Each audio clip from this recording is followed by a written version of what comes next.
PPH postpartum haemorrhage यानी excessive bleeding after delivery.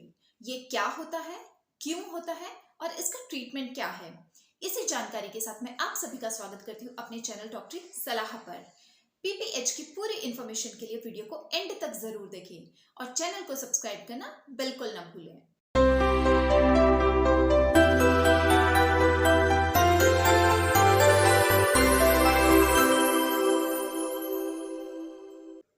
Excessive bleeding after delivery यानी कि PPH ये बहुत ही सीरियस और लाइफ थ्रेटनिंग कंडीशन है। 100 में से 5 महिलाओं को पीपीएच से गुजरना पड़ता है। एक्सेसिव ब्लीडिंग का रिस्क फर्स्ट 24 आवर्स में मदर को ज्यादा होता है। नॉर्मल कंडीशन में जब डिलीवरी हो जाती है, प्लेसेंटा की डिलीवरी के बाद एकदम गश के साथ ब्लीडिंग होती है और वो धीरे धीरे कम हो जाती है। लेकिन पीपीएच की कंडीशन में गश के साथ ब्लीडिंग होती है, लेकिन वो कम नहीं होती, बंद नहीं होती, वो कंटिन्यूटी में ज़्यादा होती रहती है।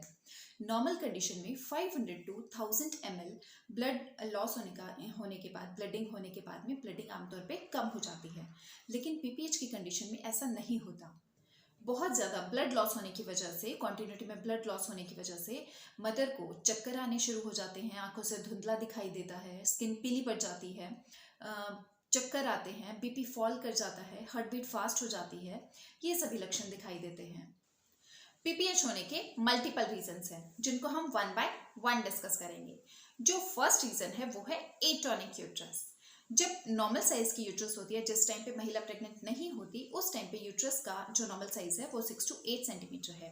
और जब एक महिला कंसीव करती है तो ये साइज धीरे धीरे बढ़ के 38 to 40 सेंटीमीटर तक हो जाता है बच्चे की फुल मैच्योरिटी पे। और जब बच्चे की डिलीवरी होती है तो ये 38 to 40 सेंटीमीटर का जो यूट्रस है, इतना बड़ा यूट्रस, वो श्रिंक करता है, कॉन्ट्रैक्ट करता है, यानी छोटा हो जाता है। अगर उस टाइम पे डिलीवरी के जस्ट बाद ये श्रिंक ना करके, कॉन्ट्रैक्ट ना करके यूट्रस लूज का लूज ही रह जाए तो उसमें से बहुत एक्सेस ब्लीडिंग होती है। और वो क्यों होती है? क्योंकि प्रेगनेंसी के टाइम पे यूट्रस की जो सर्कुलेशन है वो बढ़ जाती है, यहाँ की वेसल्स की सर्कुलेशन बढ़ जाती है। और अगर ये श्रिंक नहीं करेगा, कॉन्ट्रैक्ट नहीं करेगा, तो ये वेसल्स भी कॉन्ट्रैक्ट नहीं होंगी, श्रिंक नहीं होंगी। और ये श्रिंक नहीं होंगी तो यहाँ की वेसल्स में से एक्सेसिव ब्लीडिंग होगी। 70 to 80% जो पीपीएच का रीजन है वो एटॉनिक यूट्रस ही है। यूट्रस के एटॉनिक रहने के भी कुछ रीजंस होते हैं। जब यूट्रस प्रेगनेंसी के दौरान ओवर डिस्टेंडेड होता है, ओवर स्ट्रेच्ड होता है, तो उस केस में ऐसा होने के चांसेस होते हैं। जैसे अगर बच्चे का वेट बहुत ज़्यादा है, अगर ट्विन या ट्रिपल प्रेगनेंसी है, या फिर बच्चे का पानी यानी कि लाइकर एमिनाई बहुत ज़्यादा है, तो उस कंडीशन में यूट्रस की मसल्स बहुत ज़्यादा स्ट्रेच्ड होती हैं, जिसकी वजह से डिलीवरी के बाद उनकी टोन वापस आने में टाइम लग सकता है, जिसकी वजह से एक्सेस ब्लीडिंग यानी कि पीपीएच का एक वो रीज़न बन सकता है, एटॉनिक यूट्रस रहने का रीज़न बन सकता है। दूसरा जो रीज़न होता है वो है अगर मदर बहुत लंबे समय से लेबर में है, दर्द में है, तो उस कंडीशन में भी जो यूट्राइन मसल्स होती हैं वो थक जाती हैं, जिसकी वजह से डिलीवरी के जस्ट बाद वो यूट्रस कॉन्ट्रैक्ट होने में दिक्कत पैदा करता है। थकी हुई मसल्स दिक्कत पैदा करती हैं, जिसकी वजह से पीपीएच होने का वो एक कारण बन सकते हैं।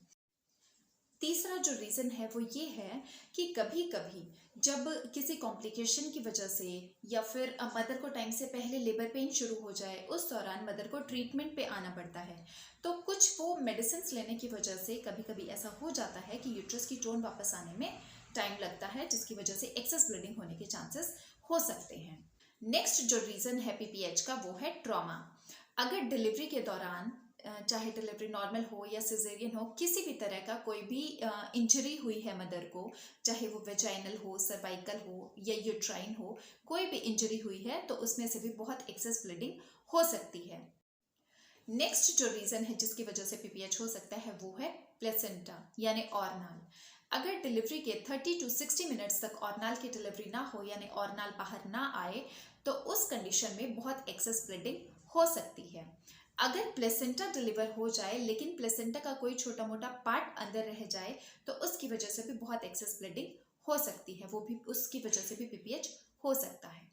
नेक्स्ट रीज़न इज अगर मदर को पहले से कोई इन्फेक्शन है, कोई वेजाइनल और किसी भी तरह का कोई अगर इन्फेक्शन है, तो उसकी वजह से भी ज़्यादा ब्लीडिंग होने के चांसेस हो सकते हैं। अगर मदर का ब्लड प्रेशर बहुत हाई है तब भी ब्लीडिंग होने के चांसेस बढ़ जाते हैं। इसी के साथ अगर मदर का क्लॉटिंग टाइम में कोई दिक्कत है या फिर प्लेटलेट्स कम है तो उस कंडीशन में भी एक्सेस ब्लीडिंग होने के चांसेस बढ़ जाते हैं। हमने जाना कि पीपीएच होने के 4 रीजंस होते हैं। 4 रीजंस में है टोन, ट्रॉमा, प्लेसेंटा और क्लॉटिंग फैक्टर। इन रीजंस का हमें पता कैसे चलेगा? ये रीजंस आपका डॉक्टर आपका फिजिकल एग्जामिनेशन, आपका पेल्विक एग्जामिनेशन, जरूरत पड़ने पर अल्ट्रासाउंड और लैब इन्वेस्टिगेशन कराकर आपको बताएंगे।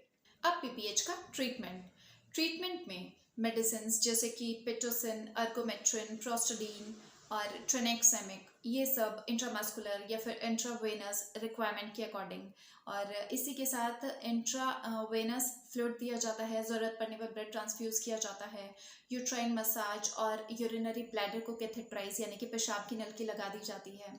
और अगर तो रीज़न है कोई ट्रॉमा, कोई टीयर हो रखा है मदर को, तो उसको स्टिच किया जाता है। लेकिन अगर प्लेसेंटा अंदर है, प्लेसेंटा आउट नहीं हुआ है, तो मैन्युअली प्लेसेंटा को आउट किया जाता है। अगर प्लेसेंटा आउट हो चुका है लेकिन प्लेसेंटा का कोई पार्ट अंदर रह गया है तो उसे भी क्लीन किया जाता है। तो ये डिपेंड करता है कि रीज़न क्या है पीपीएच होने का। रीज़न को टाइम पे डायग्नोस करके और उसका ट्रीटमेंट किया जाता है। बहुत रेयर होता है लेकिन कभी कभी पीपीएच की कंडीशन में मदर की हिस्टेक्टमी या फिर लेप्रोटमी कराने की ज़रूरत भी पड़ सकती है। पीपीएच एक जानलेवा और सीरियस कंडीशन है, लेकिन टाइम पे डायग्नोस करके, टाइम पे कारण पता लगा के उसका ट्रीटमेंट करके मदर की जान को बचाया जा सकता है। तो ये था पीपीएच। मुझे उम्मीद है कि आपको क्लियर हो गया होगा, लेकिन अगर आपकी कोई क्वेरी है, कोई क्वेश्चन है तो आप कमेंट बॉक्स में पूछ सकते हैं, मैं आपको रिप्लाई ज़रूर करूँगी। अगर आपको ये जानकारी यूज़फुल लगी है तो वीडियो को लाइक और शेयर ज़रूर करें, चैनल को सब्सक्राइब करना बिल्कुल ना भूलें। Thank you.